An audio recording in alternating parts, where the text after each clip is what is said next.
फक्त 3000 मध्ये कोकणचा 2 डे ट्रॅव्हल प्लॅन, ज्यामध्ये तुम्ही बघणार बाली थायलंड पेक्षा सुंदर समुद्र, म्हातारीची चूळ, डॉल्फिन्स, बोट राईड, पापलेट थाई, सनसेटला kayaking, scuba diving, parasailing, jet ski, banana ride, bumper ride. तर आताच ही रील सेव्ह करा आणि तुमच्या मित्रांना टॅग करून शेअर करा. पहाटे 5 ला निघून आजरा आंबोली सावंतवाडी मार्गे आम्ही पोहोचलो सुंदर अशा निवती बीचला. इथे विनेशला कॉन्टॅक्ट करून त्याच्या सरस्वती बोटिंग मध्ये बसून पोहोचलो आम्ही फेमस निवती लाईट हाऊसला. इथं भरपूर पॉइंट्स बघितले, ज्यामध्ये new lighthouse, old lighthouse, म्हातारीची गुहा, 2 दगडांमधून जाणारी राईड, इथला व्हायरल पॉइंट म्हातारीची चूळ आणि लकी असाल तर डॉल्फिन्स पण. मग दुपारी विनेशच्या घरी मारला आडवा हात फिश थाई आणि वेज थाईवर. तिथून आम्ही डायरेक्ट गेलो खावणे बीचला, जिथे आम्ही केलं कायाकिंग, तेही फक्त 250 रुपये मध्ये. कायाकिंग कराय विषय हार्ड मजा आली. कायाकिंग करत पोहोचलो अशा एका पॉइंटला जेथे होता नॅचरल फिश स्पा.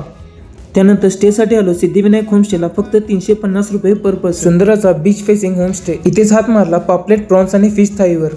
दुसऱ्या दिवशी नाश्त्याला गावणेवर वरल्यावर हात मारून आम्ही निघालो वॉटर ऍक्टिव्हिटीज करायला ब्ल्यू ऍडव्हेंचर्सला. इथे आम्ही घेतलं 1500चं पॅकेज आणि निघालो डायरेक्ट सिंधुदुर्ग किल्ल्याजवळ स्कुबा डायव्हिंग करायला. स्कुबाचं प्रॉपर ट्रेनिंग देऊन तुम्हाला तुमचं व्हिडिओ फुटेज इथे दिलं जातं. त्यानंतर केलं पॅरासेलिंग. खोल समुद्रात असं सनसेटला पॅरासेलिंग करायला खूप मजा येते. मग केली सुपरफास्ट जेट स्की राईड. या बनाना राईडला तर खतरनाक मजा आली. मग केली स्लीपिंग बंपर राईड. ट्रिपचा एंड केला महाराजांचा सर्वात मोठा 91 फुटी स्मारक बघून. फॉलो आणि कमेंट करण्याला पूर्ण ट्रिपचा प्लॅन DM मध्ये PDF मध्ये दिला जाईल. तर शेअर करा तुमच्या जिगरी मित्रांना आणि म्हणा यायला लागतंय मर्दागत.